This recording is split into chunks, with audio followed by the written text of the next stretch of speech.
লেবড়ে ফেলেছি, প্রেম হয়ে গেছে, পিছলে গিয়েছি। শেষ সাক্ষাৎকারে নিজের ভুল আর পরকীয়া নিয়ে অকপট স্বীকার রাহুলের। সবকিছু জেনেও স্বামীকে ক্ষমা করে পাশে থেকেছেন প্রিয়াঙ্কা। ছেলের সামনে বাবার প্রতি কোনো নেতিবাচকতা আসতে দেননি তিনি। মৃত্যুর পর সামনে এলো সম্পর্কের এই অজানা এবং আবেগ ঘন দিক। টলিপাড়ার কাছে এখনো মেনে নেওয়া কঠিন। রাহুল বন্দ্যোপাধ্যায় আর নেই। তার মৃত্যুর তদন্ত চলার মাঝেই সামনে এসেছে জীবনের শেষ বলা কথা এক আড্ডা, যেখানে নিজের ব্যক্তিগত জীবনের অন্ধকার দিক নিয়ে খোলাখুলি বলেন তিনি।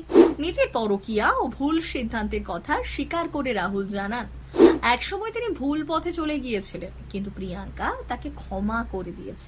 শুধু তাই নয়, সম্পর্কের চরম অশান্তির সময়ও প্রিয়াঙ্কা তাদের ছেলে সহজের মনে বাবার বিরুদ্ধে কোনো খারাপ ধারণা তৈরি হতে দেন, বাবাকে বাবার জায়গাতেই রেখেছে।